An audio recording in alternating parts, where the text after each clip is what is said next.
Well, before then, I was working just in the U.S., looking at U.S.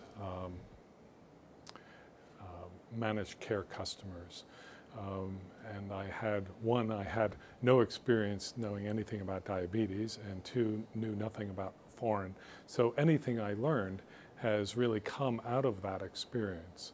And what was extraordinary about this is it was not just my experience, but I was interviewing over 45 people, and I was distilling from them the wisdom that they had about how does one work in China? How does one work around or with the government?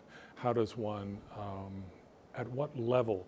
Is it at the Ministry of Health? Is it at the provincial level? Is it at the local level? Where do interventions work and how do they work?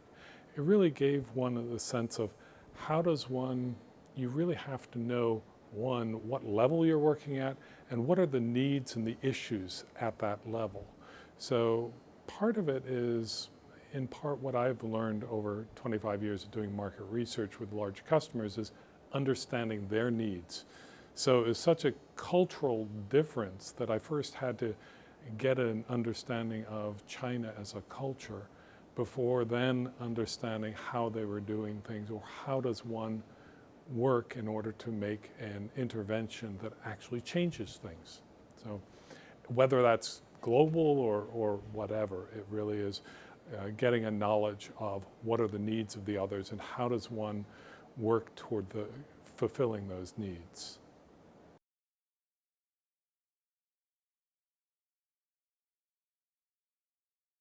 Well, one thing that struck me with 92 million diabetics and 60% undiagnosed, there's a real need to improve awareness at the physician level as well as the consumer, the patient level. And so there's that huge need for awareness. But that lack of diagnosis always struck me. And I always felt in interviewing a couple of doctors, I had found some who were looking to string together a simplified diagnostic tool or process which would allow them to identify diabetes in the population.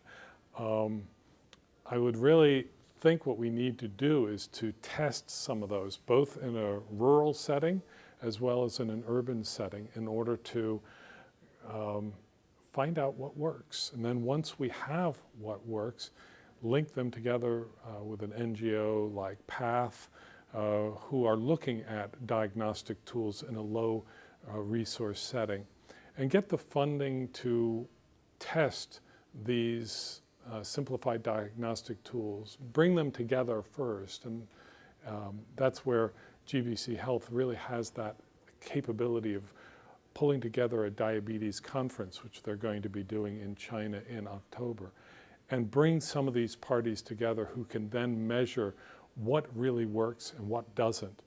If it doesn't work, we don't have to propagate it. But if we do find something that works, that's something that can be taught and broadcast much more widely. So that's, those are the connections which need to be made. It needs to be between the Ministry of Health. It needs to be at the local level for the Chinese government. It then has to connect up with the right expert and the right group that can implement, like Humana People to People, who are able to kind of pull in and do a grassroots, ground up organizing. It's those sort of connections and getting the right ones working together that are the only way we can really kind of address diabetes in China.